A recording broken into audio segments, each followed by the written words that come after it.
Good morning, everyone, and welcome to your morning report for Wednesday, the 26th of November, 2025. Jared and I will be standing in for Mike today. So let's get started with the domestic sitrep.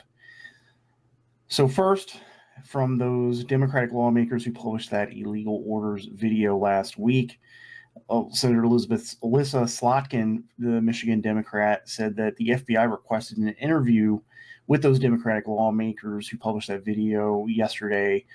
And according to Slotkin, this investigation has been opened by the FBI Counterterrorism Division. So far, those Democratic lawmakers have refused to participate in any interviews with the FBI personnel, and this was, according to Slotkin, requested through the Capitol Police.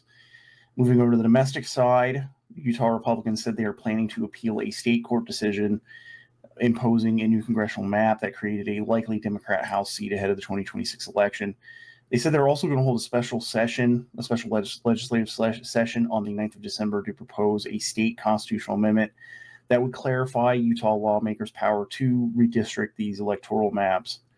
And then finally, PJM Interconnections independent grid watchdog, a group called Monitoring Analytics that was spun off from PJM in 2008, warned that they have a plan that they're enacting to connect new data centers that would require planned blackouts of already connected data centers, and they said other customers, which I take to mean residential power customers. And in this, they asked the Federal Energy Regulatory Commission to block this plan by PJM Interconnection to add more of these data centers that will require what they said were effectively planned blackouts. And Jared, if you could come on to run us through the global sitrep, please. Yep. So just announced yesterday, the Navy will cancel the Constellation frigate that was being produced up on the Great Lakes, and they're going to reappropriate the remaining funds, which is about $5 billion, for a ship that's going to be delivered quicker. Now, the shipyard will finish the first two hulls that are currently in progress being built and then deliver those, but this will keep them available for future ship projects as well. And the Secretary of Defense is meeting with the President and Defense Minister of the Dominican Republic today. This is part of the same counter-narcotics diplomacy that's being run in the Caribbean that we just covered from the Joint Chiefs of Staff's chairman yesterday, and that is actually happening. He's visiting the troops today for that. And over in Taiwan announced an additional $40 billion in defense spending over the next 8 years to counter China, purchase American weapons, and build the T-Dome air defense system. Now, the reason this is significant is that Taiwan's actually internally legally required to run a budget surplus. So every dollar in additional defense spending is prioritizing defense over other governmental duties inside of Taiwan. All right. Thank you for that, Jared.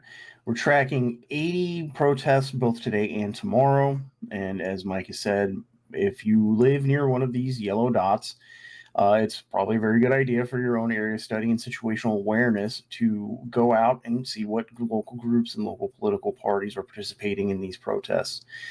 Moving on, we're going to go over to the high side. We're going to cover the Homeland Operations update, and we're also going to talk about a reversal from Indiana Republicans on voting for a new mid-decade congressional map. And also, we're going to talk about what I think looks like a coordinated psychological operations campaign targeting both the legitimacy and capacity of the Trump administration. If you'd like to join us on the high side, where you get access to these items, our analysis, and our questions and answer session at the end of the show, you can go over to forwardobserver.com/trial, where you can get a 7-day free trial. All right, Jared, take us out.